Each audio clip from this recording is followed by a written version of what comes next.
आज हम देखते हैं कि सीरीज क्लिपर को जल्दी से जल्दी ट्रिक से कैसे सॉल्व करें। तो पहले स्टार्ट करते हैं इस चीज को, देखते हैं कि कैसे किया जाए इस क्वेश्चन को।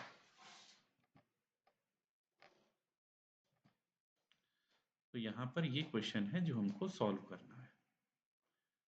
तो हमको इसके लिए क्या करना होगा, पहले ये पहचानना होगा कि ये सर्किट कौन सा है, सीरीज क्लिपर का है कि पैरेलल क्लिपर का है। तो इसके लिए हमको डायोड की पोजीशन देखनी पड़ेगी आउटपुट या लोड के रिस्पेक्ट में।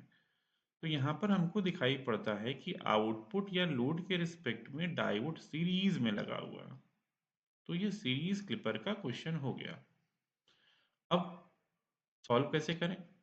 तो सॉल्व करने के लिए देखना होगा कि डायोड कब फॉरवर्ड बायस होगा और कब रिवर्स बायस होगा, यानी किस कंडीशन पर फॉरवर्ड बायस होगा और किस कंडीशन पर रिवर्स बायस होगा।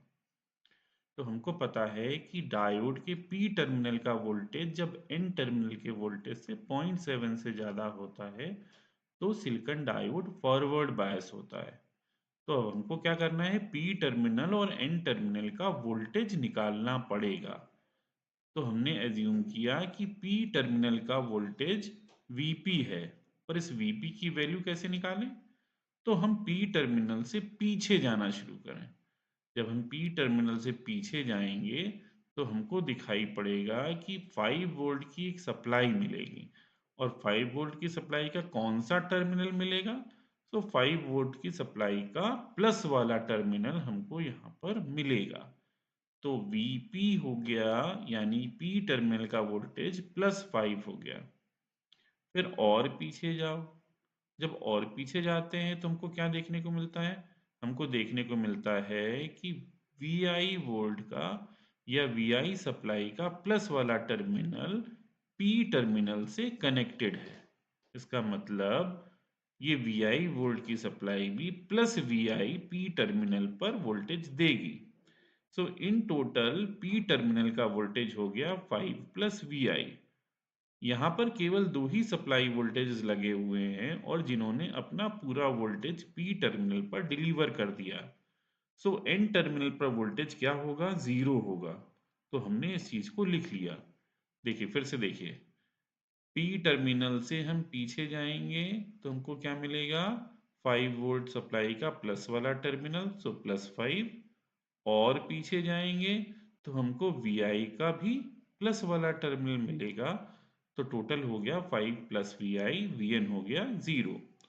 सो अब कंडीशन जो डायोड के फॉरवर्ड बायस होने की हमने डिस्कस की कि P टर्मिनल का वोल्टेज N टर्मिनल से 0.7 से ज़्यादा होगा, तो VP minus VN should be greater than 0.7। इसको मैथमेटिकली हम लिखेंगे ऐसे।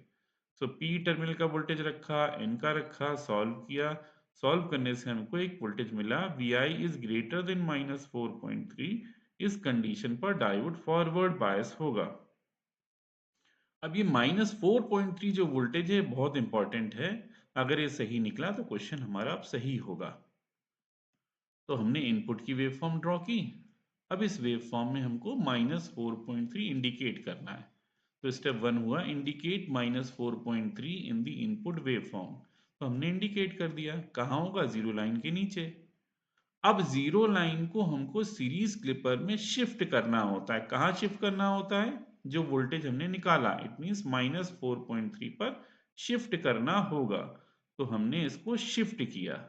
तो शिफ्ट करने पर जीरो एक्सिस हमारा चेंज हो गया। जीरो एक्सिस चेंज हो गया, इसका मतलब मैक्सिमम वैल्यू और मिनिमम वैल्यू भी चेंज हो गई। मैक्सिमम वैल्यू हो गई 20 प्लस 4.3 24.3, और मिनिमम वैल्यू हो गई 20 माइनस 4.3 इट इज 15.7। ये हमने इंडिकेट कर लिया और नई वेव फॉर्म बना दी। अब हमको देखना है कि जो क्वेश्चन हमारा गिवन है इसमें डायोड का डायरेक्शन क्या है। तो हमको दिखाई पड़ता है कि डायोड का डायरेक्शन और हाफ वेव रेक्टिफायर में डायोड का डायरेक्शन, दोनों का डायरेक्शन एक जैसा है। तो हमको पता है कि हाफ वेव रेक्टिफायर में कौन सी वेव फॉर्म मिलती है? ऊपर की वेव फॉर्म मिलती है। तो यहाँ पर भी हमको इनपुट की वेव फॉर्म का ऊपर वाला पार्ट आउटपुट के आंसर में मिलेगा। तो हमारा आंसर क्या हुआ? ये हमारा ऊपर की वेव फॉर्म आंसर हुआ। तो अब हमको जल्दी से जल्दी इसको 1 मिनट के अंदर सॉल्व करें और जल्दी से आंसर निकालें। इस ट्रिक से कभी क्वेश्चन गलत नहीं हो सकता।